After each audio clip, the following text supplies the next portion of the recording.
Chapter 3. Then Eliashib the high priest rose up with his brothers the priests, and they built the sheep gate.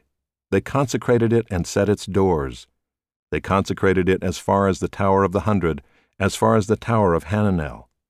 And next to him the men of Jericho built, and next to them Zachar the son of Imri built. The sons of Hasaneah built the fish gate. They laid its beams and set its doors, its bolts, and its bars. And next to them Meremoth the son of Uriah, son of Hakkoz, repaired. And next to them Meshullam the son of Berechiah, the son of Meshezabel, repaired. And next to them Zadok the son of Baana repaired. And next to them the Tekoites repaired, but their nobles would not stoop to serve their lord. Joiada the son of Paseah and Meshullam the son of Besodiah repaired the gate of Yeshana. They laid its beams and set its doors, its bolts, and its bars. And next to them repaired Melatiah the Gibeonite, and Jadon the Meronothite, the men of Gibeon and Mizpah, the seat of the governor of the province beyond the river. Next to them Uziel the son of Harhaiah, goldsmiths, repaired. Next to him Hananiah one of the perfumers, repaired, and they restored Jerusalem as far as the broad wall. Next to them Rephaiah the son of Hur, ruler of half the district of Jerusalem, repaired. Next to them Jedaiah the son of Harumaph repaired opposite his house. And next to him Haddish the son of Hashabneiah repaired. Malchijah the son of Haram and Hashab the son of Pahath-Moab repaired another section and the tower of the ovens. Next to him Shallum the son of Halohesh, ruler of half the district of Jerusalem, repaired, he and his daughters. Hanan and the inhabitants of Zanoah repaired the valley gate. They rebuilt it and set its doors, its bolts, and its bars, and repaired 1,000 cubits of the wall as far as the dung gate. Malchijah the son of Rechab, ruler of the district of Beth-Hakkerem, repaired the dung gate. He rebuilt it and set its doors, its bolts, and its bars. And Shallum the son of Colhozeh, ruler of the district of Mizpah, repaired the fountain gate. He rebuilt it and covered it and set its doors, its bolts, and its bars. And he built the wall of the pool of Shelah of the king's garden, as far as the stairs that go down from the city of David. After him Nehemiah the son of Azbuk, ruler of half the district of Beth-zur, repaired to a point opposite the tombs of David, as far as the artificial pool and as far as the house of the mighty men. After him the Levites repaired, Rehum the son of Bani. Next to him Hashabiah, ruler of half the district of Keilah, repaired for his district. After him their brothers repaired, Bavai the son of Henadad, ruler of half the district of Keilah. Next to him Ezer the son of Jeshua, ruler of Mizpah, repaired another section opposite the ascent to the armory at the buttress. After him Barak the son of Zabbai repaired another section from the buttress to the door of the house of Eliashib the high priest. After him Meremoth the son of Uriah, son of Hakkoz, repaired another section from the door of the house of Eliashib to the end of the house of Eliashib. After him the priests, the men of the surrounding area, repaired. After them Benjamin and Hashab repaired opposite their house. After them Azariah the son of Maaseiah, son of Ananiah, repaired beside his own house. After him Binnui the son of Henadad repaired another section from the house of Azariah to the buttress and to the corner. Palal the son of Uzai repaired opposite the buttress and the tower projecting from the upper house of the king at the court of the guard. After him Pedaiah the son of Parosh and the temple servants living on Ophel repaired to a point opposite the water gate on the east and the projecting tower. After him the Tekoites repaired another section opposite the great projecting tower as far as the wall of Ophel. Above the horse gate the priests repaired, each one opposite his own house. After them Zadok the son of Immer repaired opposite his own house. After him Shemaiah the son of Shechaniah, the keeper of the east gate, repaired. After him Hananiah the son of Shelemiah and Hanan the sixth son of Zalaph repaired another section. After him Meshullam the son of Berechiah repaired opposite his chamber. After him Malchijah one of the goldsmiths repaired as far as the house of the temple servants and of the merchants, opposite the muster gate, and to the upper chamber of the corner. And between the upper chamber of the corner and the sheep gate the goldsmiths and the merchants repaired. Chapter 4. Now when Sanballat heard that we were building the wall, he was angry and greatly enraged, and he jeered at the Jews. And he said in the presence of his brothers and of the army of Samaria, "What are these feeble Jews doing? Will they restore it for themselves? Will they sacrifice? Will they finish up in a day? Will they revive the stones out of the heaps of rubbish, and burned ones at that?" Tobiah the Ammonite was beside him, and he said, "Yes, what they are building! If a fox goes up on it, he will break down their stone wall." Hear, O our God, for we are despised. Turn back their taunt on their own heads, and give them up to be plundered in a land where they are captives. Do not cover their guilt, and let not their sin be blotted out from your sight, for they have provoked you to anger in the presence of the builders. So we built the wall, and all the wall was joined together to half its height, for the people had a mind to work. But when Sanballat and Tobiah and the Arabs and the Ammonites and the Ashdodites heard that the repairing of the walls of Jerusalem was going forward, and that the breaches were beginning to be closed, they were very angry. And they all plotted together to come and fight against Jerusalem and to cause confusion in it. And we prayed to our God and set a guard as a protection against them day and night. In Judah it was said, "The strength of those who bear the burdens is failing. There is too much rubble. By ourselves we will not be able to rebuild the wall." And our enemies said, "They will not know or see till we come among them and kill them and stop the work." At that time the Jews who lived near them came from all directions and said to us 10 times, "You must return to us." So in the lowest parts of the space behind the wall, in open places, I stationed the people by their clans with their swords, their spears, and their bows. And I looked and arose and said to the nobles and to the officials and to the rest of the people, "Do not be afraid of them. Remember the Lord, who is great and awesome, and fight for your brothers, your sons, your daughters, your wives, and your homes." When our enemies heard that it was known to us and that God had frustrated their plan, we all returned to the wall, each to his work. From that day on, half of my servants worked on construction, and half held the spears, shields, bows, and coats of mail. And the leaders stood behind the whole house of Judah, who were building on the wall. Those who carried burdens were loaded in such a way that each labored on the work with one hand and held his weapon with the other. And each of the builders had his sword strapped at his side while he built. The man who sounded the trumpet was beside me, and I said to the nobles and to the officials and to the rest of the people, "The work is great and widely spread, and we are separated on the wall far from one another. In the place where you hear the sound of the trumpet, rally to us there. Our God will fight for us." So we labored at the work, and half of them held the spears from the break of dawn until the stars came out. I also said to the people at that time, "Let every man and his servant pass the night within Jerusalem, that they may be a guard for us by night, and may labor by day." So neither I nor my brothers nor my servants nor the men of the guard who followed me, none of us took off our clothes, each kept his weapon at his right hand. Chapter 5. Now there arose a great outcry of the people and of their wives against their Jewish brothers. For there were those who said, "With our sons and our daughters we are many, so let us get grain that we may eat and keep alive." There were also those who said, "We are mortgaging our fields, our vineyards, and our houses to get grain because of the famine."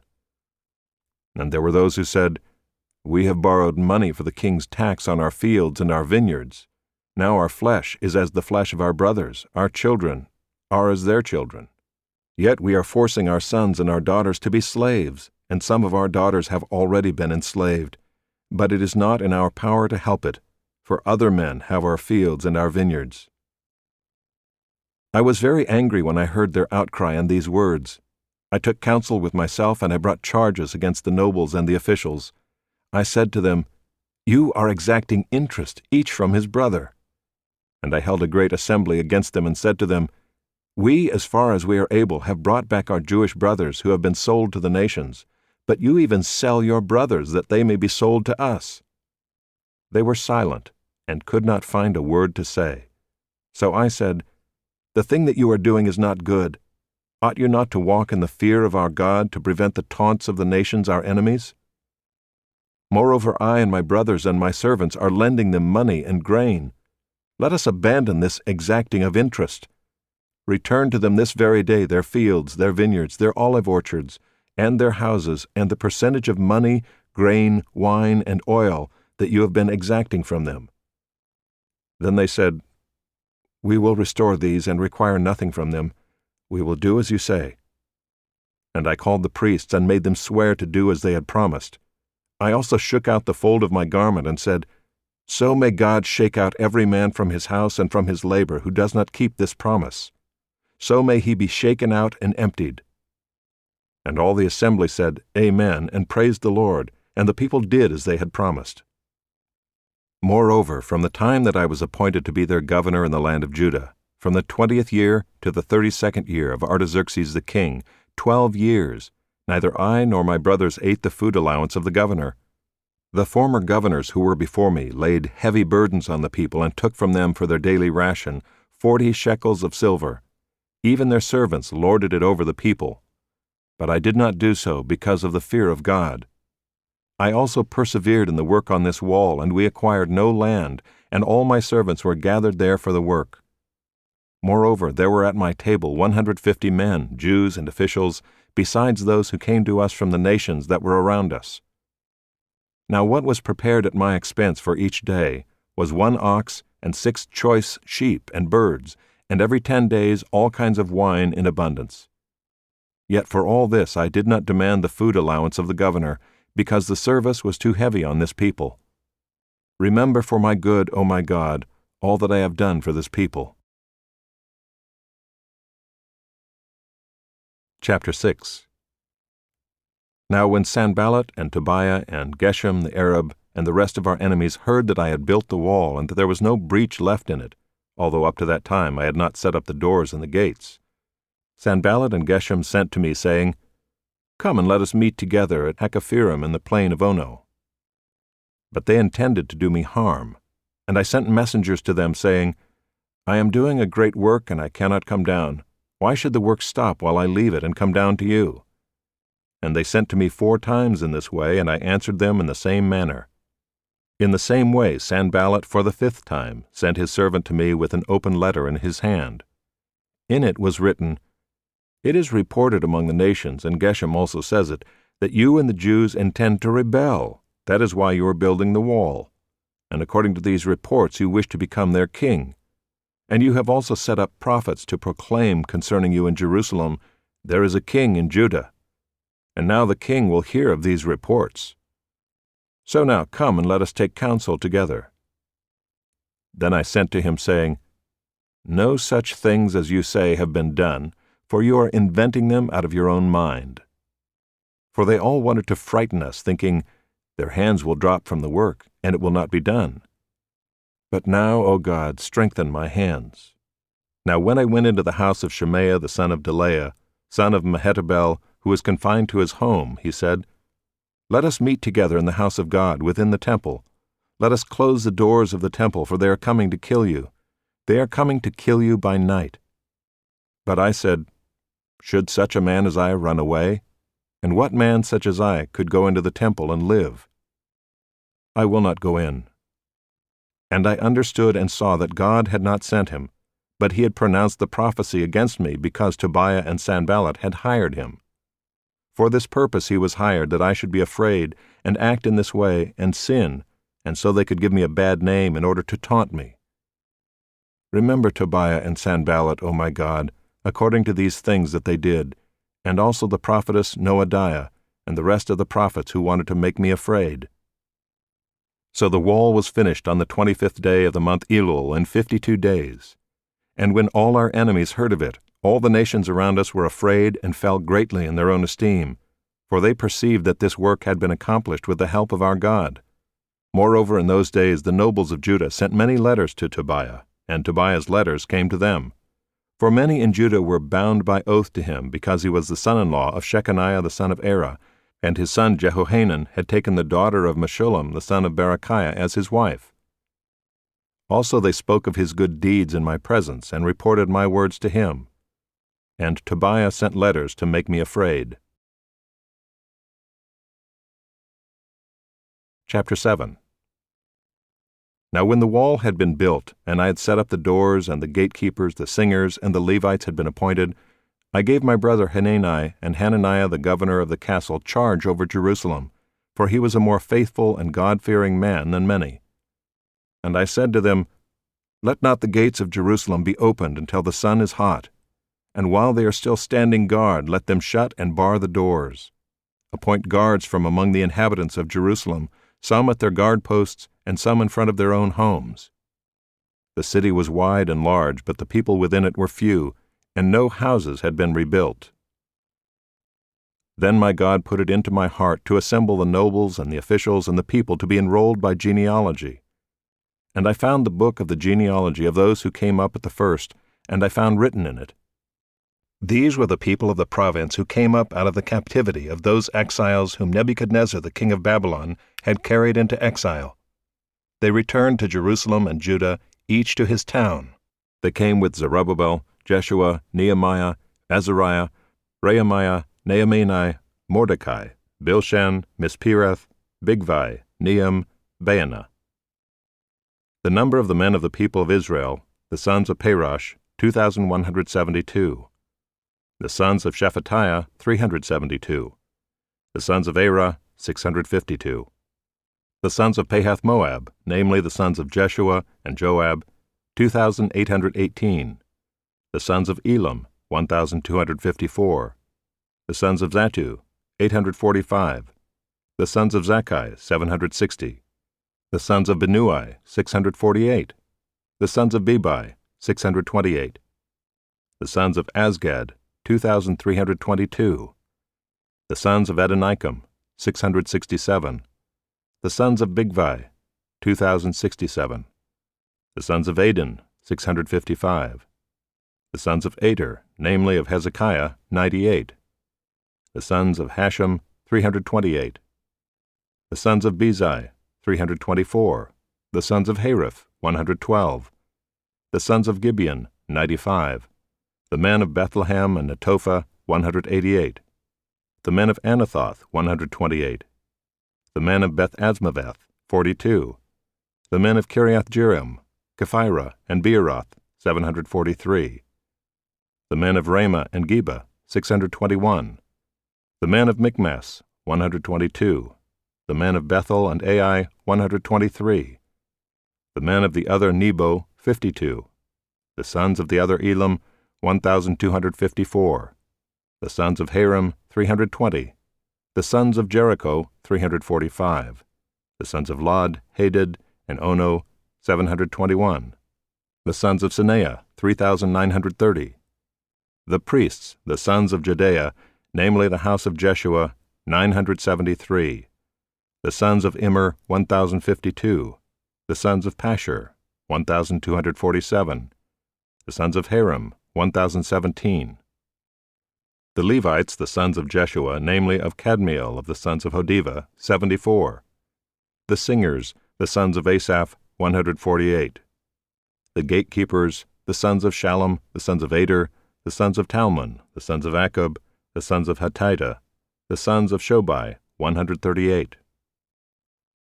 The temple servants, the sons of Ziha, the sons of Hasupha, the sons of Tabaoth, the sons of Kiros, the sons of Siah, the sons of Padon, the sons of Labana, the sons of Hagabah, the sons of Shalmai, the sons of Hanan, the sons of Giddel, the sons of Gehar, the sons of Reaiah, the sons of Rezin, the sons of Nekoda, the sons of Gazam, the sons of Uzzah, the sons of Paseah, the sons of Bezai, the sons of Meunim, the sons of Nephushisim, the sons of Bakbuk, the sons of Hakupha, the sons of Harhur, the sons of Bazlith, the sons of Mahida, the sons of Harsha, the sons of Barkos, the sons of Sisera, the sons of Tema, the sons of Neziah, the sons of Hatipha, the sons of Solomon's servants, the sons of Sotai, the sons of Sophereth, the sons of Perida, the sons of Jaelah, the sons of Darkon, the sons of Giddel,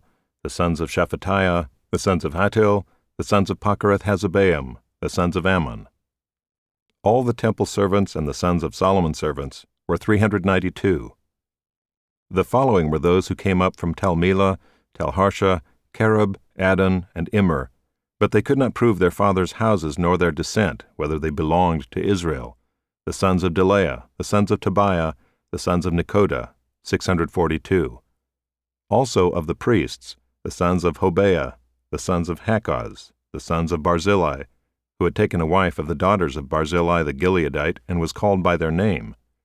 These sought their registration among those enrolled in the genealogies, but it was not found there, so they were excluded from the priesthood as unclean.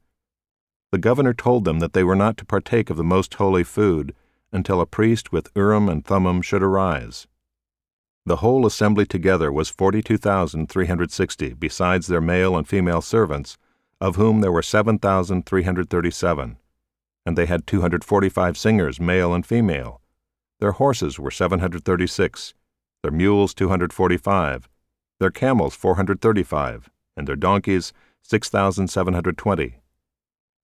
Now some of the heads of fathers' houses gave to the work. The governor gave to the treasury 1,000 derricks of gold, 50 basins, 30 priests' garments, and 500 minas of silver. And some of the heads of fathers' houses gave into the treasury of the work 20,000 derricks of gold and 2,200 minas of silver. And what the rest of the people gave was 20,000 derricks of gold, 2,000 minas of silver, and 67 priests' garments. So the priests, the Levites, the gatekeepers, the singers, some of the people, the temple servants, and all Israel lived in their towns. And when the 7th month had come, the people of Israel were in their towns. Chapter 8. And all the people gathered as one man into the square before the water gate. And they told Ezra the scribe to bring the book of the law of Moses that the Lord had commanded Israel. So Ezra the priest brought the law before the assembly, both men and women and all who could understand what they heard, on the 1st day of the 7th month. And he read from it facing the square before the water gate from early morning until midday, in the presence of the men and the women and those who could understand. And the ears of all the people were attentive to the book of the law. And Ezra the scribe stood on a wooden platform that they had made for the purpose. And beside him stood Mattithiah, Shema, Anaiah, Uriah, Hilkiah, and Maaseiah on his right hand, and Pedaiah, Mishael, Malchijah, Hashem, Hashbaddanah, Zechariah, and Meshullam on his left hand. And Ezra opened the book in the sight of all the people, for he was above all the people, and as he opened it all the people stood. And Ezra blessed the Lord, the great God, and all the people answered, Amen, Amen, lifting up their hands. And they bowed their heads and worshipped the Lord with their faces to the ground. Also Jeshua, Bani, Sherebiah, Jamin, Akkub, Shabbathai, Hodiah, Maaseiah, Kelita, Azariah, Jozabad, Hanan, Pelaiah, the Levites, helped the people to understand the law while the people remained in their places. They read from the book, from the law of God, clearly, and they gave the sense so that the people understood the reading. And Nehemiah, who was the governor, and Ezra the priest and scribe, and the Levites who taught the people, said to all the people, This day is holy to the Lord your God. Do not mourn or weep. For all the people wept as they heard the words of the law. Then he said to them, Go your way, eat the fat and drink sweet wine, and send portions to anyone who has nothing ready, for this day is holy to our Lord. And do not be grieved, for the joy of the Lord is your strength. So the Levites calmed all the people, saying, Be quiet, for this day is holy. Do not be grieved. And all the people went their way to eat and drink, and to send portions, and to make great rejoicing, because they had understood the words that were declared to them. On the 2nd day the heads of fathers' houses of all the people, with the priests and the Levites, came together to Ezra the scribe in order to study the words of the law. And they found it written in the law that the Lord had commanded by Moses that the people of Israel should dwell in booths during the feast of the 7th month, and that they should proclaim it and publish it in all their towns and in Jerusalem. Go out to the hills and bring branches of olive, wild olive, myrtle, palm, and other leafy trees to make booths, as it is written. So the people went out and brought them and made booths for themselves, each on his roof, and in their courts, and in the courts of the house of God, and in the square at the water gate, and in the square at the gate of Ephraim. And all the assembly of those who had returned from the captivity made booths and lived in the booths. For from the days of Jeshua the son of Nun to that day the people of Israel had not done so. And there was very great rejoicing, and day by day, from the first day to the last day, he read from the book of the law of God. They kept the feast 7 days, and on the 8th day there was a solemn assembly according to the rule. Chapter 9. Now on the 24th day of this month the people of Israel were assembled with fasting and in sackcloth and with earth on their heads. And the Israelites separated themselves from all foreigners and stood and confessed their sins and the iniquities of their fathers.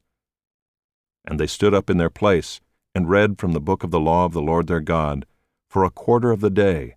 For another quarter of it they made confession and worshipped the Lord their God. On the stairs of the Levites stood Jeshua, Bani, Kadmiel, Shebaniah, Bunai, Sherebiah, Bani, and Canaani. And they cried with a loud voice to the Lord their God. Then the Levites, Jeshua, Kadmiel, Bani, Hashabniah, Sherebiah, Hodiah, Shebaniah, and Pethahiah said, Stand up and bless the Lord your God from everlasting to everlasting. Blessed be your glorious name, which is exalted above all blessing and praise. You are the Lord, you alone. You have made heaven, the heaven of heavens, with all their host, the earth and all that is on it, the seas and all that is in them, and you preserve all of them, and the host of heaven worships you.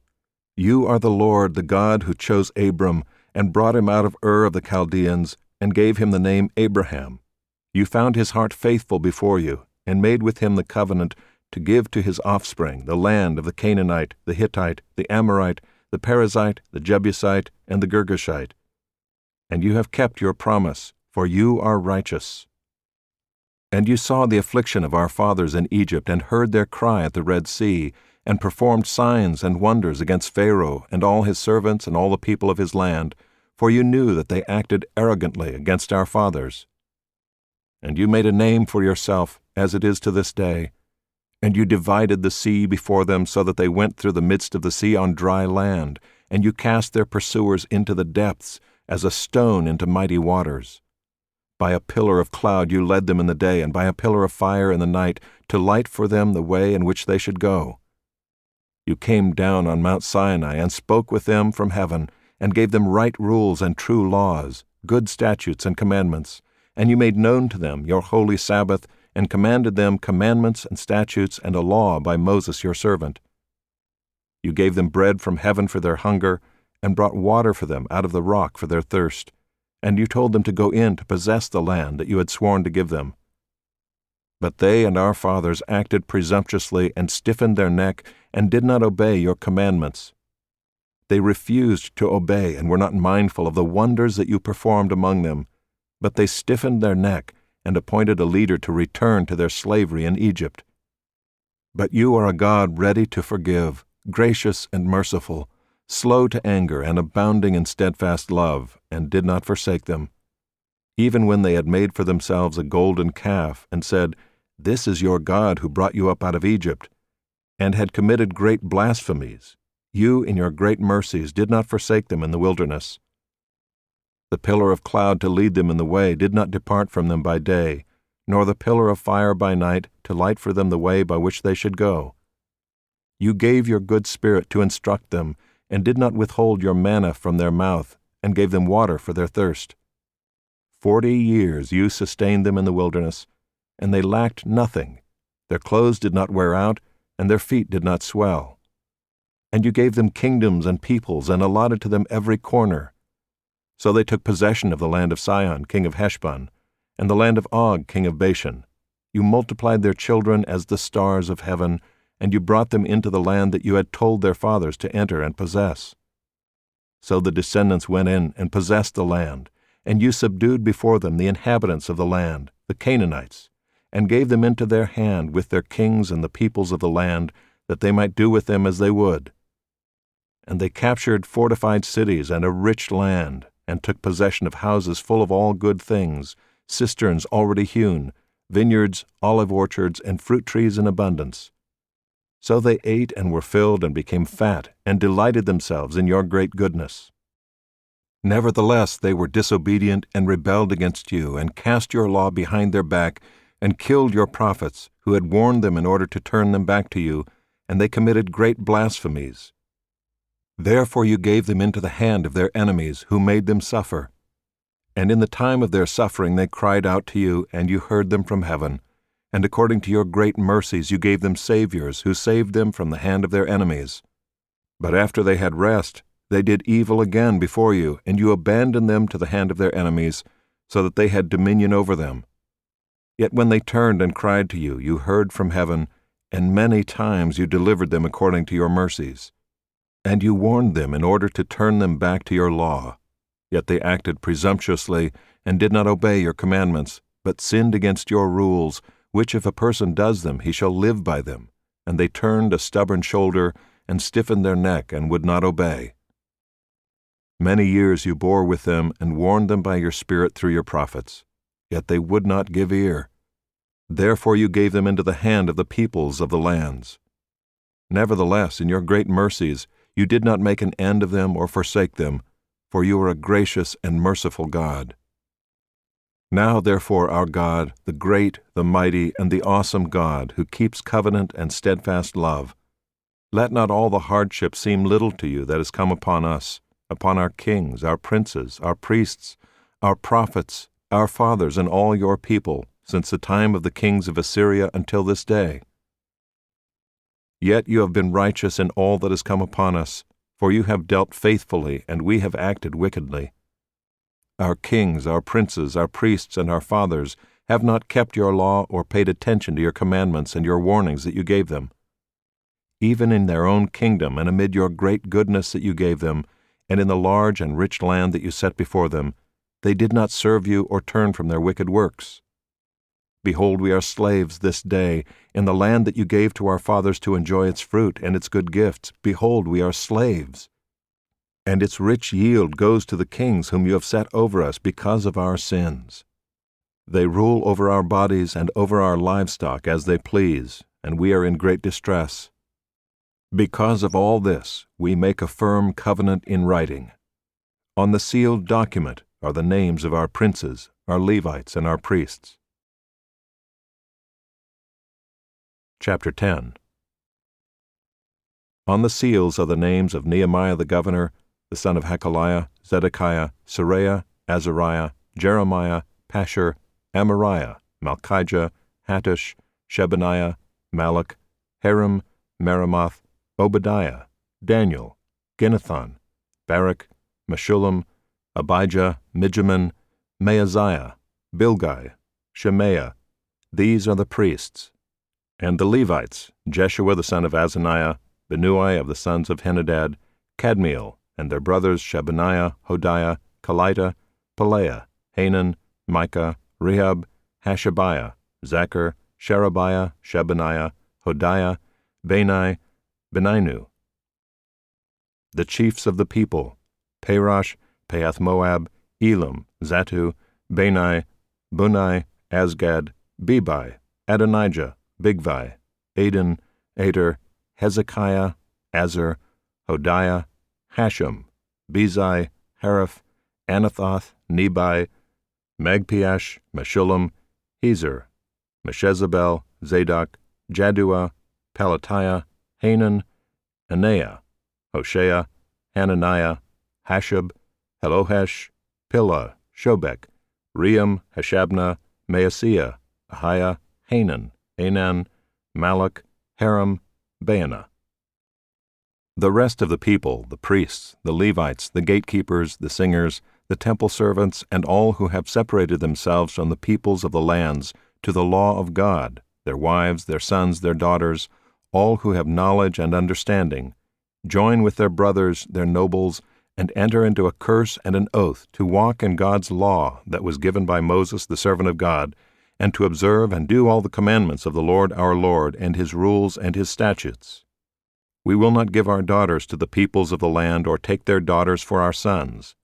And if the peoples of the land bring in goods or any grain on the Sabbath day to sell, we will not buy from them on the Sabbath or on a holy day. And we will forego the crops of the 7th year, and the exaction of every debt. We also take on ourselves the obligation to give yearly 1/3 part of a shekel for the service of the house of our God, for the showbread, the regular grain offering, the regular burnt offering, the Sabbaths, the new moons, the appointed feasts, the holy things, and the sin offerings to make atonement for Israel, and for all the work of the house of our God. We, the priests, the Levites, and the people, have likewise cast lots for the wood offering to bring it into the house of our God, according to our fathers' houses, at times appointed, year by year, to burn on the altar of the Lord our God, as it is written in the law. We obligate ourselves to bring the firstfruits of our ground and the firstfruits of all fruit of every tree, year by year, to the house of the Lord. Also to bring to the house of our God, to the priests who minister in the house of our God, the firstborn of our sons and of our cattle, as it is written in the law, and the firstborn of our herds and of our flocks, and to bring the first of our dough and our contributions, the fruit of every tree, the wine and the oil, to the priests, to the chambers of the house of our God, and to bring to the Levites the tithes from our ground, for it is the Levites who collect the tithes in all our towns where we labor. And the priest, the son of Aaron, shall be with the Levites when the Levites receive the tithes, and the Levites shall bring up the tithe of the tithes to the house of our God, to the chambers of the storehouse. For the people of Israel and the sons of Levi shall bring the contribution of grain, wine, and oil to the chambers, where the vessels of the sanctuary are, as well as the priests who minister, and the gatekeepers and the singers. We will not neglect the house of our God. Chapter 11. Now the leaders of the people lived in Jerusalem, and the rest of the people cast lots to bring 1 out of 10 to live in Jerusalem the holy city, while 9 out of 10 remained in the other towns. And the people blessed all the men who willingly offered to live in Jerusalem.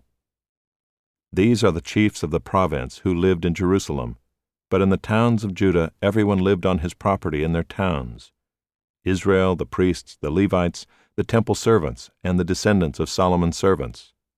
And in Jerusalem lived certain of the sons of Judah and of the sons of Benjamin. Of the sons of Judah, Athaiah the son of Uzziah, son of Zechariah, son of Amariah, son of Shephatiah, son of Mahalalel, of the sons of Perez, and Maaseiah the son of Barak, son of Colhozeh, son of Haziah, son of Adaiah, son of Joiarib, son of Zechariah, son of the Shilonite. All the sons of Perez who lived in Jerusalem were 468 valiant men. And these are the sons of Benjamin: Sallu the son of Meshullam, son of Joed, son of Pedaiah, son of Kolaiah, son of Maaseiah, son of Ithiel, son of Jeshaiah, and his brothers, men of valor, 928.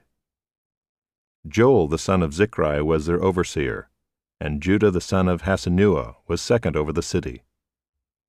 Of the priests, Jedaiah the son of Joiarib, Jachin, Seraiah the son of Hilkiah, son of Meshullam, son of Zadok, son of Meraioth, son of Ahitub, ruler of the house of God, and their brothers who did the work of the house, 822. And Adaiah the son of Jeroam, son of Pelaliah, son of Amzi, son of Zechariah, son of Pashur, son of Malchijah, and his brothers, heads of fathers' houses, 242. And Amashsai the son of Azarel, son of Azai, son of Meshillemoth, son of Immer, and their brothers, mighty men of valor, 128. Their overseer was Zabdiel the son of Haggedolim. And of the Levites, Shemaiah the son of Hashab, son of Azrikam, son of Hashabiah, son of Bunai, and Shabbathai and Jozabad, of the chiefs of the Levites, who were over the outside work of the house of God, and Mattaniah the son of Micah, son of Zabdi, son of Asaph, who was the leader of the praise, who gave thanks, and Bakbukiah, the second among his brothers, and Abda the son of Shemua, son of Galal, son of Jeduthun. All the Levites in the holy city were 284. The gatekeepers, Akub, Talmon, and their brothers, who kept watch at the gates, were 172. And the rest of Israel and of the priests and the Levites were in all the towns of Judah, every one in his inheritance. But the temple servants lived on Ophel, and Zihah and Gishpa were over the temple servants.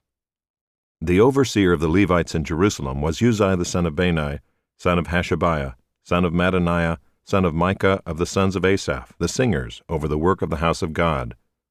For there was a command from the king concerning them, and a fixed provision for the singers, as every day required.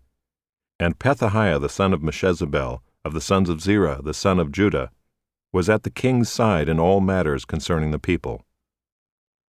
And as for the villages with their fields, some of the people of Judah lived in Kiriath Arba and its villages, and in Dibon and its villages, and in Jekabzeel and its villages, and in Jeshua, and in Moladah, and Beth-Pelet, and Hazarshual, in Beersheba and its villages, in Ziklag, in Mekona and its villages, in Enrimmon, in Zorah, in Jarmuth, Zanoah, Adullam and their villages, Lachish and its fields, and Azekah and its villages. So they encamped from Beersheba to the valley of Hinnom.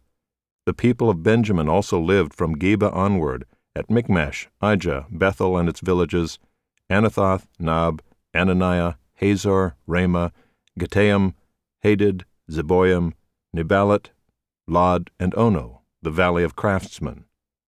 And certain divisions of the Levites in Judah were assigned to Benjamin. Chapter 12. These are the priests and the Levites who came up with Zerubbabel the son of Shealtiel and Jeshua, Seraiah, Jeremiah, Ezra, Amariah, Malach, Hattush, Shechaniah, Ream, Meremoth, Iddo, Genethoi, Abijah, Mijamin, Maadiah, Bilgah, Shemaiah, Joiarib, Jedaiah, Salu, Amok, Hilkiah, Jedaiah. These were the chiefs of the priests and of their brothers in the days of Jeshua. And the Levites, Jeshua, Binnui, Kadmiel, Sherebiah, Judah, and Mattaniah, who with his brothers was in charge of the songs of thanksgiving.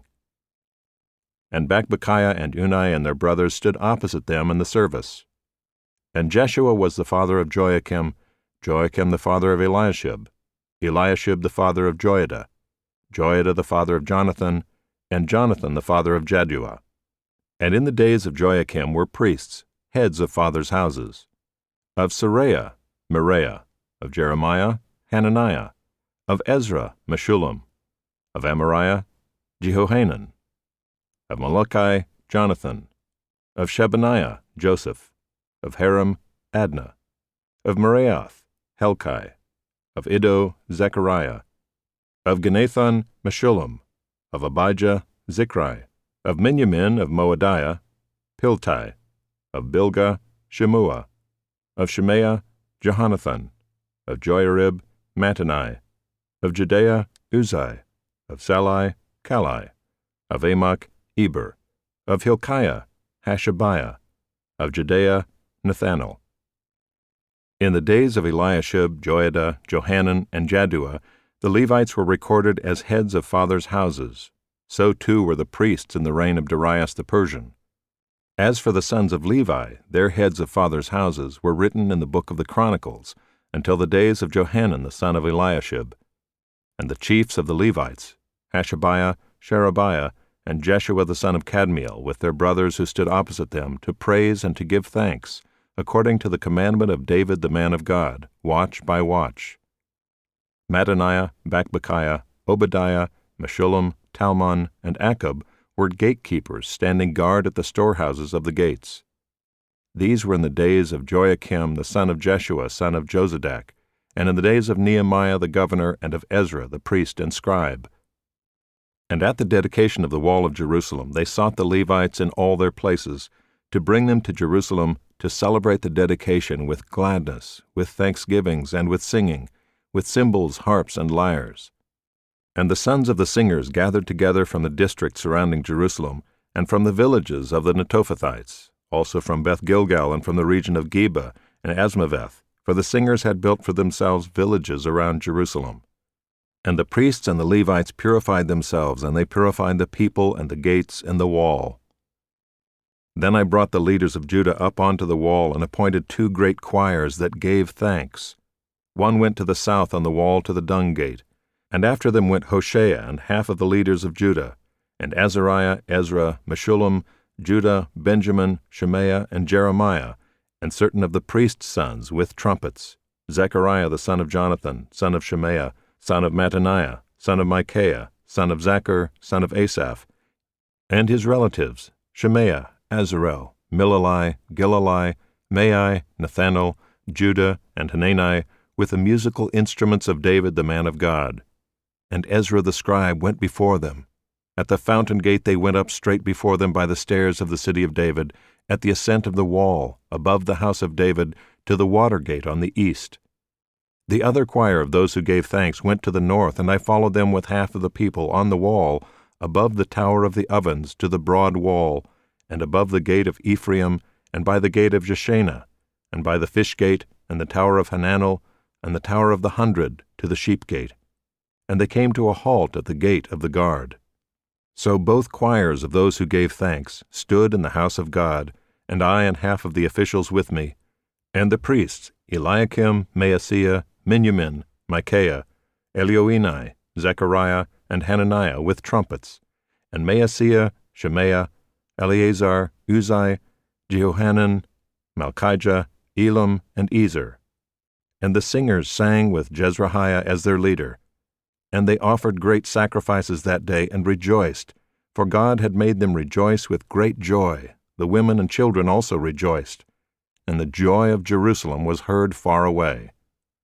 On that day men were appointed over the storerooms, the contributions, the firstfruits, and the tithes, to gather into them the portions required by the law for the priests and for the Levites according to the fields of the towns. For Judah rejoiced over the priests and the Levites who ministered. And they performed the service of their God and the service of purification, as did the singers and the gatekeepers, according to the command of David and his son Solomon. For long ago in the days of David and Asaph there were directors of the singers, and there were songs of praise and thanksgiving to God. And all Israel in the days of Zerubbabel and in the days of Nehemiah gave the daily portions for the singers and the gatekeepers, and they set apart that which was for the Levites, and the Levites set apart that which was for the sons of Aaron. Chapter 13. On that day they read from the book of Moses in the hearing of the people, and in it was found written that no Ammonite or Moabite should ever enter the assembly of God, for they did not meet the people of Israel with bread and water, but hired Balaam against them to curse them. Yet our God turned the curse into a blessing. As soon as the people heard the law, they separated from Israel all those of foreign descent. Now before this, Eliashib the priest, who was appointed over the chambers of the house of our God, and who was related to Tobiah, prepared for Tobiah a large chamber where they had previously put the grain offering, the frankincense, the vessels, and the tithes of grain, wine, and oil, which were given by commandment to the Levites, singers, and gatekeepers, and the contributions for the priests. While this was taking place, I was not in Jerusalem, for in the 32nd year of Artaxerxes king of Babylon I went to the king.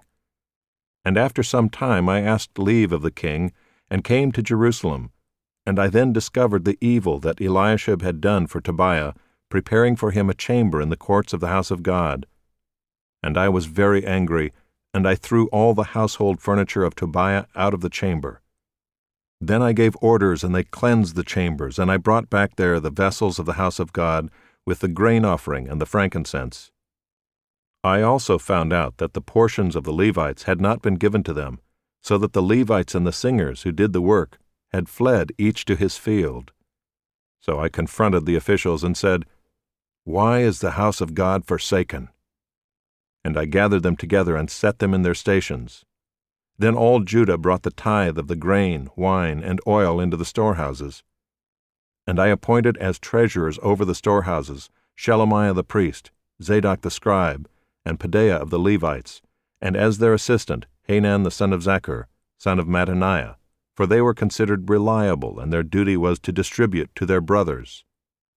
Remember me, O my God, concerning this, and do not wipe out my good deeds that I have done for the house of my God and for his service. In those days I saw in Judah people treading winepresses on the Sabbath, and bringing in heaps of grain, and loading them on donkeys, and also wine, grapes, figs, and all kinds of loads, which they brought into Jerusalem on the Sabbath day. And I warned them on the day when they sold food. Tyrians also, who lived in the city, brought in fish and all kinds of goods, and sold them on the Sabbath to the people of Judah, in Jerusalem itself. Then I confronted the nobles of Judah and said to them, "What is this evil thing that you are doing, profaning the Sabbath day? Did not your fathers act in this way, and did not our God bring all this disaster on us and on this city? Now you are bringing more wrath on Israel by profaning the Sabbath." As soon as it began to grow dark at the gates of Jerusalem before the Sabbath, I commanded that the doors should be shut, and gave orders that they should not be opened until after the Sabbath. And I stationed some of my servants at the gates, that no load might be brought in on the Sabbath day. Then the merchants and sellers of all kinds of wares lodged outside Jerusalem once or twice. But I warned them and said to them, "Why do you lodge outside the wall? If you do so again, I will lay hands on you." From that time on they did not come on the Sabbath. Then I commanded the Levites that they should purify themselves and come and guard the gates, to keep the Sabbath day holy. Remember this also in my favor, O my God, and spare me according to the greatness of your steadfast love. In those days also I saw the Jews who had married women of Ashdod, Ammon, and Moab, and half of their children spoke the language of Ashdod, and they could not speak the language of Judah, but only the language of each people. And I confronted them and cursed them and beat some of them and pulled out their hair. And I made them take oath in the name of God, saying, "You shall not give your daughters to their sons, or take their daughters for your sons or for yourselves." Did not Solomon, king of Israel, sin on account of such women? Among the many nations there was no king like him, and he was beloved by his God, and God made him king over all Israel. Nevertheless, foreign women made even him to sin. Shall we then listen to you, and do all this great evil and act treacherously against our God by marrying foreign women? And one of the sons of Jehoiada, the son of Eliashib the high priest, was the son-in-law of Sanballat the Horonite. Therefore I chased him from me. Remember them, O my God, because they have desecrated the priesthood, and the covenant of the priesthood and the Levites. Thus I cleansed them from everything foreign, and I established the duties of the priests and Levites, each in his work. And I provided for the wood offering at appointed times and for the firstfruits. Remember me, O my God, for good. Esther, chapter 1. Now in the days of Ahasuerus, the Ahasuerus who reigned from India to Ethiopia over 127 provinces, in those days when King Ahasuerus sat on his royal throne in Susa, the capital, in the 3rd year of his reign, he gave a feast for all his officials and servants. The army of Persia and Media and the nobles and governors of the provinces were before him, while he showed the riches of his royal glory and the splendor and pomp of his greatness for many days, 180 days. And when these days were completed, the king gave for all the people present in Susa, the citadel, both great and small, a feast lasting for 7 days in the court of the garden of the king's palace. There were white cotton curtains and violet hangings fastened with cords of fine linen and purple to silver rods and marble pillars, and also couches of gold and silver on a mosaic pavement of porphyry, marble, mother of pearl, and precious stones. Drinks were served in golden vessels of different kinds, and the royal wine was lavished according to the bounty of the king. And drinking was according to this edict: there is no compulsion. For the king had given orders to all the staff of his palace to do as each man desired. Queen Vashti also gave a feast for the women in the palace that belonged to King Ahasuerus. On the 7th day, when the heart of the king was merry with wine, he commanded Mehuman, Biztha, Harbona, Bigtha, and Abagtha, Zethar, and Carcas, the 7 eunuchs who served in the presence of King Ahasuerus, to bring Queen Vashti before the king with her royal crown, in order to show the peoples and the princes her beauty, for she was lovely to look at. But Queen Vashti refused to come at the king's command delivered by the eunuchs. At this the king became enraged, and his anger burned within him. Then the king said to the wise men who knew the times, for this was the king's procedure toward all who were versed in law and judgment, the men next to him being Carshena, Shethar, Admatha, Tarshish, Meres, Marsena, and Memucan, the 7 princes of Persia and Media, who saw the king's face and sat first in the kingdom. According to the law, what is to be done to Queen Vashti because she has not performed the command of King Ahasuerus delivered by the eunuchs? Then Memucan said in the presence of the king and the officials, "Not only against the king has Queen Vashti done wrong, but also against all the officials and all the peoples who are in all the provinces of King Ahasuerus. For the queen's behavior will be made known to all women, causing them to look at their husbands with contempt, since they will say, 'King Ahasuerus commanded Queen Vashti to be brought before him, and she did not come.'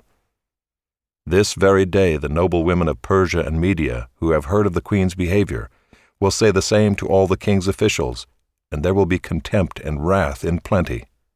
If it please the king, let a royal order go out from him, and let it be written among the laws of the Persians and the Medes, so that it may not be repealed, that Vashti is never again to come before King Ahasuerus. And let the king give her royal position to another who is better than she. So when the decree made by the king is proclaimed throughout all his kingdom, for it is vast, all women will give honor to their husbands, high and low alike." This advice pleased the king and the princes, and the king did as Memucan proposed. He sent letters to all the royal provinces, to every province in its own script, and to every people in its own language, that every man be master in his own household, and speak according to the language of his people.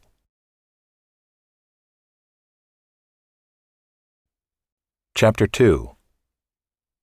After these things, when the anger of King Ahasuerus had abated, he remembered Vashti and what she had done, and what had been decreed against her.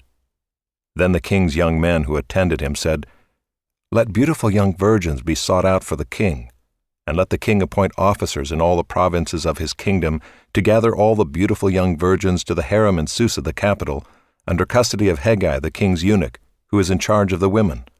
Let their cosmetics be given them, and let the young woman who pleases the king be queen instead of Vashti." This pleased the king, and he did so.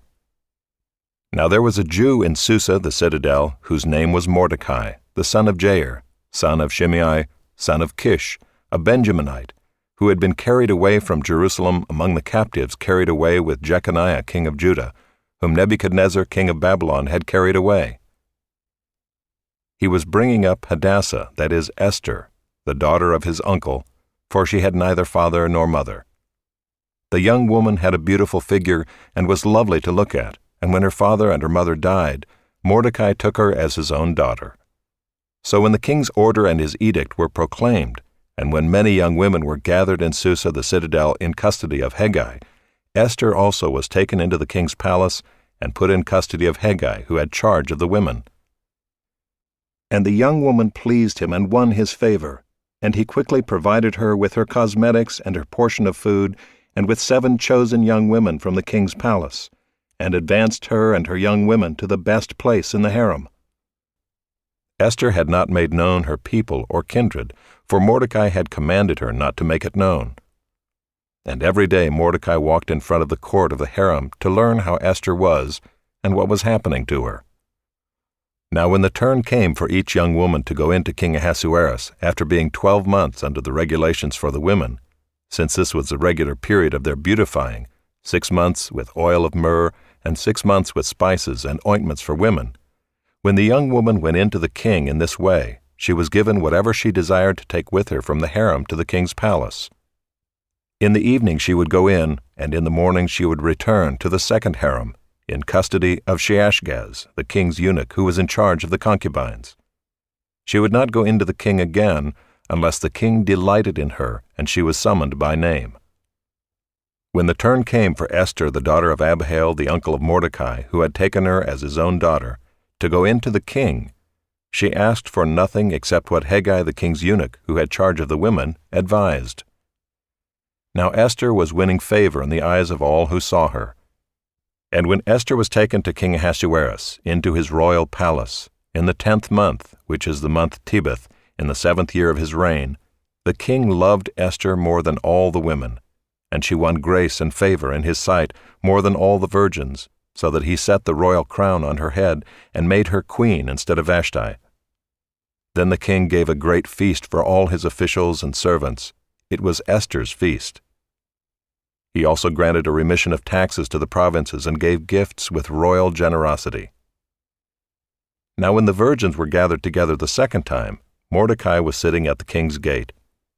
Esther had not made known her kindred or her people, as Mordecai had commanded her, for Esther obeyed Mordecai just as when she was brought up by him. In those days, as Mordecai was sitting at the king's gate, Bigthan and Teresh, 2 of the king's eunuchs, who guarded the threshold, became angry and sought to lay hands on King Ahasuerus. And this came to the knowledge of Mordecai, and he told it to Queen Esther, and Esther told the king in the name of Mordecai. When the affair was investigated and found to be so, the men were both hanged on the gallows, and it was recorded in the book of the Chronicles in the presence of the king. Chapter 3. After these things King Ahasuerus promoted Haman the Agagite, the son of Hammedatha, and advanced him and set his throne above all the officials who were with him. And all the king's servants who were at the king's gate bowed down and paid homage to Haman, for the king had so commanded concerning him. But Mordecai did not bow down or pay homage. Then the king's servants who were at the king's gate said to Mordecai, "Why do you transgress the king's command?" And when they spoke to him day after day, and he would not listen to them, they told Haman, in order to see whether Mordecai's words would stand, for he had told them that he was a Jew. And when Haman saw that Mordecai did not bow down or pay homage to him, Haman was filled with fury. But he disdained to lay hands on Mordecai alone. So as they had made known to him the people of Mordecai, Haman sought to destroy all the Jews, the people of Mordecai, throughout the whole kingdom of Ahasuerus. In the first month, which is the month of Nisan, in the 12th year of King Ahasuerus, they cast pur, that is, they cast lots, before Haman day after day. And they cast it month after month, till the 12th month, which is the month of Adar. Then Haman said to King Ahasuerus, "There is a certain people scattered abroad and dispersed among the peoples in all the provinces of your kingdom. Their laws are different from those of every other people, and they do not keep the king's laws, so that it is not to the king's profit to tolerate them. If it please the king, let it be decreed that they be destroyed, and I will pay 10,000 talents of silver into the hands of those who have charge of the king's business, that they may put it into the king's treasuries." So the king took his signet ring from his hand, and gave it to Haman the Agagite, the son of Hammedatha, the enemy of the Jews. And the king said to Haman, "The money is given to you, the people also, to do with them as it seems good to you." Then the king's scribes were summoned on the 13th day of the first month, and an edict, according to all that Haman commanded, was written to the king's satraps and to the governors over all the provinces and to the officials of all the peoples, to every province in its own script and every people in its own language. It was written in the name of King Ahasuerus and sealed with the king's signet ring. Letters were sent by couriers to all the king's provinces, with instruction to destroy, to kill, and to annihilate all Jews, young and old, women and children, in one day, the 13th day of the 12th month, which is the month of Adar, and to plunder their goods. A copy of the document was to be issued as a decree in every province by proclamation to all the peoples to be ready for that day. The couriers went out hurriedly by order of the king, and the decree was issued in Susa the citadel. And the king and Haman sat down to drink, but the city of Susa was thrown into confusion. Chapter 4. When Mordecai learned all that had been done, Mordecai tore his clothes and put on sackcloth and ashes, and went out into the midst of the city, and he cried out with a loud and bitter cry. He went up to the entrance of the king's gate, for no one was allowed to enter the king's gate clothed in sackcloth. And in every province, wherever the king's command and his decree reached, there was great mourning among the Jews, with fasting and weeping and lamenting, and many of them lay in sackcloth and ashes. When Esther's young women and her eunuchs came and told her, the queen was deeply distressed. She sent garments to clothe Mordecai, so that he might take off his sackcloth, but he would not accept them. Then Esther called for Hathach, one of the king's eunuchs who had been appointed to attend her, and ordered him to go to Mordecai to learn what this was and why it was. Hathach went out to Mordecai in the open square of the city in front of the king's gate, and Mordecai told him all that had happened to him, and the exact sum of money that Haman had promised to pay into the king's treasuries for the destruction of the Jews. Mordecai also gave him a copy of the written decree issued in Susa for their destruction, that he might show it to Esther and explain it to her and command her to go to the king to beg his favor and plead with him on behalf of her people. And Hathach went and told Esther what Mordecai had said. Then Esther spoke to Hathach and commanded him to go to Mordecai and say, "All the king's servants and the people of the king's provinces know that if any man or woman goes to the king inside the inner court without being called, there is but one law, to be put to death, except the one to whom the king holds out the golden scepter so that he may live. But as for me, I have not been called to come in to the king these 30 days." And they told Mordecai what Esther had said. Then Mordecai told them to reply to Esther, "Do not think to yourself that in the king's palace you will escape any more than all the other Jews. For if you keep silent at this time, relief and deliverance will rise for the Jews from another place, but you and your father's house will perish. And who knows whether you have not come to the kingdom for such a time as this?" Then Esther told them to reply to Mordecai, "Go, gather all the Jews to be found in Susa, and hold a fast on my behalf, and do not eat or drink for 3 days, night or day. I and my young women will also fast as you do. Then I will go to the king, though it is against the law, and if I perish, I perish." Mordecai then went away and did everything as Esther had ordered him. Chapter 5. On the 3rd day Esther put on her royal robes and stood in the inner court of the king's palace in front of the king's quarters, while the king was sitting on his royal throne inside the throne room opposite the entrance to the palace. And when the king saw Queen Esther standing in the court, she won favor in his sight, and he held out to Esther the golden scepter that was in his hand. Then Esther approached and touched the tip of the scepter. And the king said to her, "What is it, Queen Esther? What is your request? It shall be given you, even to the half of my kingdom." And Esther said, "If it please the king, let the king and Haman come today to a feast that I have prepared for the king."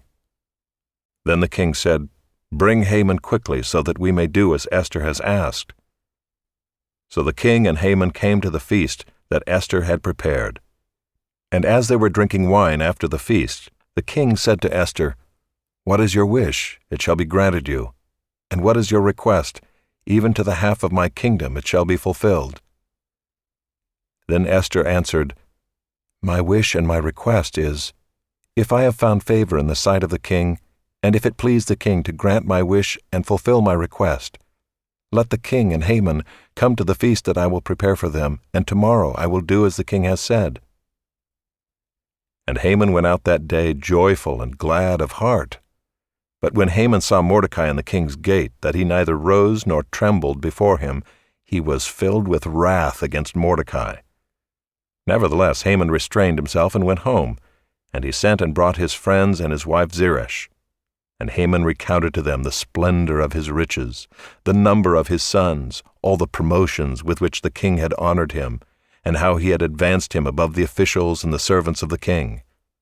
Then Haman said, "Even Queen Esther let no one but me come with the king to the feast she prepared, and tomorrow also I am invited by her together with the king. Yet all this is worth nothing to me, so long as I see Mordecai the Jew sitting at the king's gate."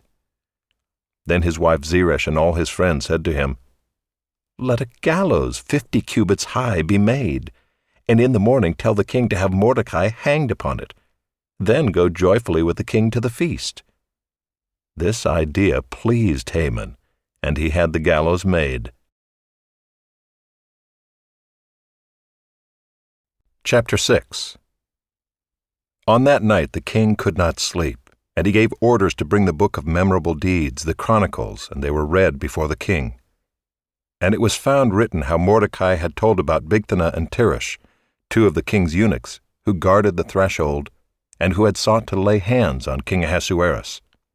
And the king said, "What honor or distinction has been bestowed on Mordecai for this?" The king's young men who attended him said, "Nothing has been done for him." And the king said, "Who is in the court?" Now Haman had just entered the outer court of the king's palace to speak to the king about having Mordecai hanged on the gallows that he had prepared for him. And the king's young men told him, "Haman is there, standing in the court." And the king said, "Let him come in." So Haman came in, and the king said to him, "What should be done to the man whom the king delights to honor?" And Haman said to himself, "Whom would the king delight to honor more than me?" And Haman said to the king, "For the man whom the king delights to honor, let royal robes be brought, which the king has worn, and the horse that the king has ridden, and on whose head a royal crown is set. And let the robes and the horse be handed over to one of the king's most noble officials. Let them dress the man whom the king delights to honor, and let them lead him on the horse through the square of the city, proclaiming before him, 'Thus shall it be done to the man whom the king delights to honor.'" Then the king said to Haman, "Hurry, take the robes and the horse, as you have said, and do so to Mordecai the Jew, who sits at the king's gate. Leave out nothing that you have mentioned." So Haman took the robes and the horse, and he dressed Mordecai and led him through the square of the city, proclaiming before him, "Thus shall it be done to the man whom the king delights to honor." Then Mordecai returned to the king's gate, but Haman hurried to his house, mourning and with his head covered. And Haman told his wife Zeresh and all his friends everything that had happened to him. Then his wise men and his wife Zeresh said to him, "If Mordecai, before whom you have begun to fall, is of the Jewish people, you will not overcome him, but will surely fall before him." While they were yet talking with him, the king's eunuchs arrived and hurried to bring Haman to the feast that Esther had prepared. Chapter 7. So the king and Haman went in to feast with Queen Esther, and on the second day, as they were drinking wine after the feast, the king again said to Esther, "What is your wish, Queen Esther? It shall be granted you. And what is your request? Even to the half of my kingdom it shall be fulfilled."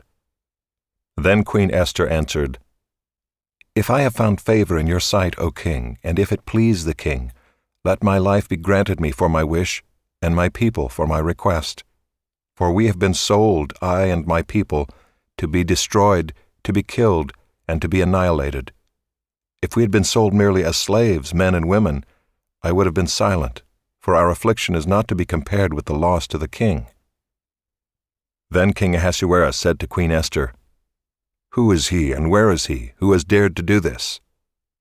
And Esther said, "A foe and enemy, this wicked Haman." Then Haman was terrified before the king and the queen. And the king arose in his wrath from the wine drinking and went into the palace garden. But Haman stayed to beg for his life from Queen Esther, for he saw that harm was determined against him by the king. And the king returned from the palace garden to the place where they were drinking wine, as Haman was falling on the couch where Esther was. And the king said, "Will he even assault the queen in my presence, in my own house?" As the word left the mouth of the king, they covered Haman's face. Then Harbona, one of the eunuchs in attendance on the king, said, "Moreover, the gallows that Haman has prepared for Mordecai, whose word saved the king, is standing at Haman's house, 50 cubits high." And the king said, "Hang him on that." So they hanged Haman on the gallows that he had prepared for Mordecai. Then the wrath of the king abated.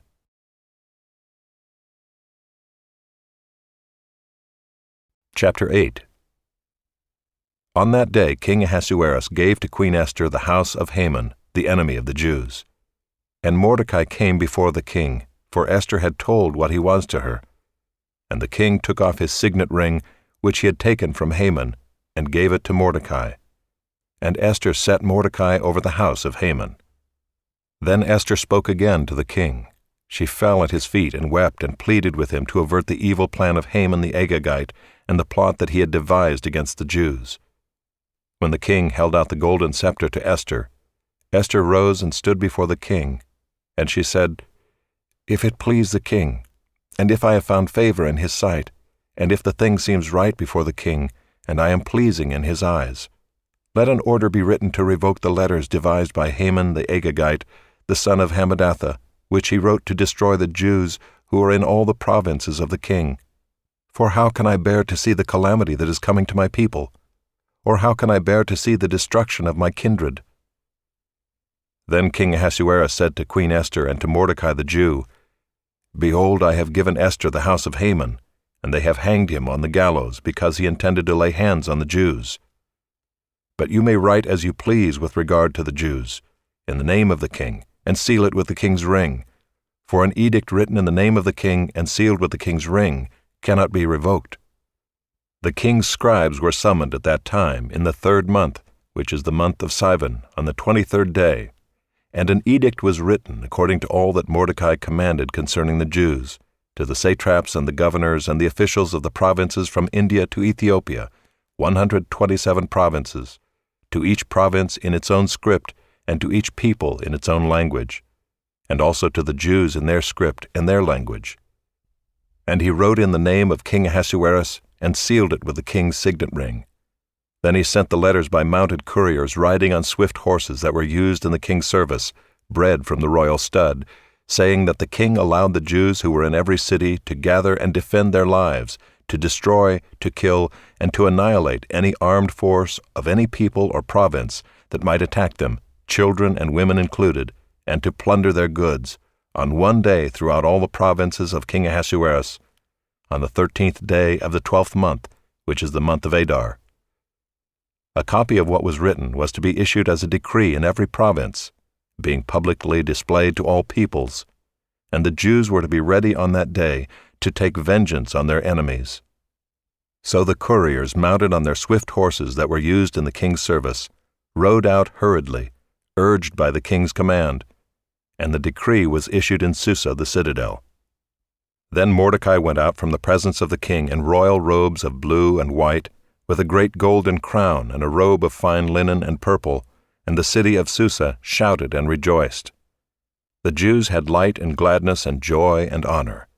And in every province and in every city, wherever the king's command and his edict reached, there was gladness and joy among the Jews, a feast and a holiday, and many from the peoples of the country declared themselves Jews, for fear of the Jews had fallen on them.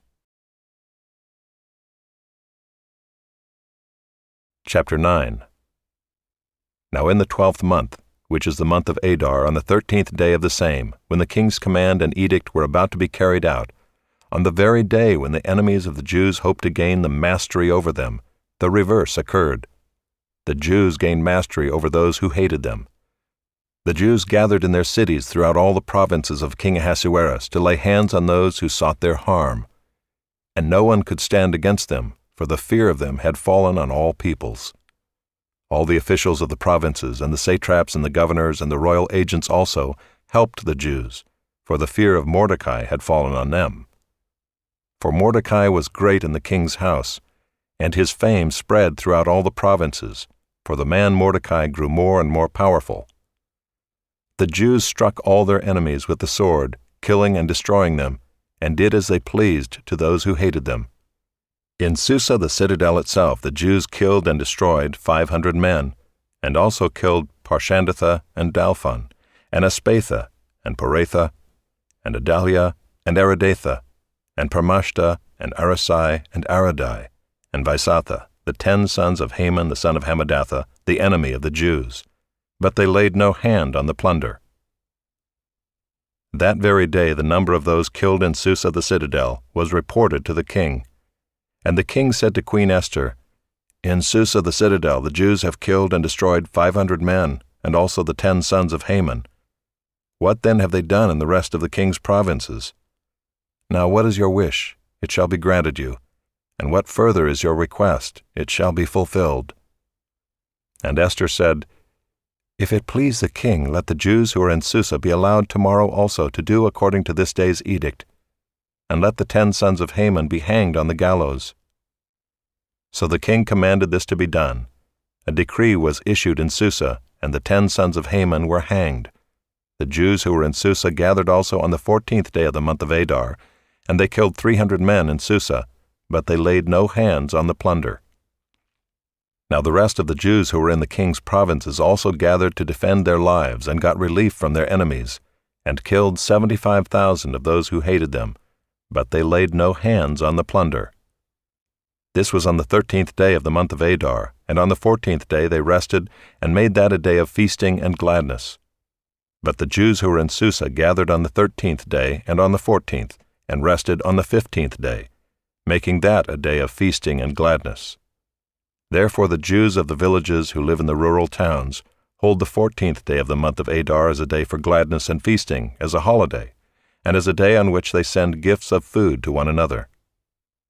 And Mordecai recorded these things and sent letters to all the Jews who were in all the provinces of King Ahasuerus, both near and far, obliging them to keep the 14th day of the month of Adar and also the 15th day of the same, year by year, as the days on which the Jews got relief from their enemies, and as the month that had been turned for them from sorrow into gladness, and from mourning into a holiday, that they should make them days of feasting and gladness, days for sending gifts of food to one another, and gifts to the poor.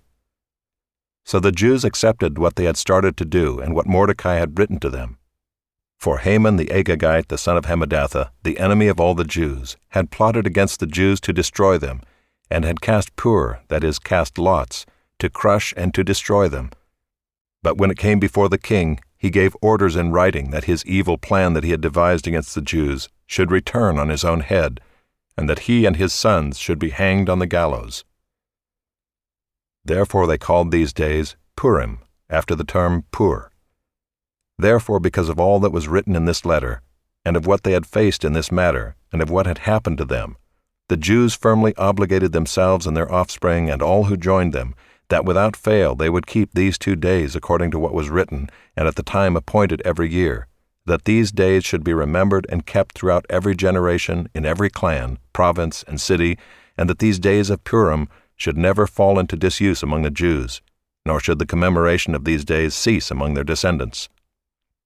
Then Queen Esther, the daughter of Abihail, and Mordecai the Jew gave full written authority, confirming this second letter about Purim.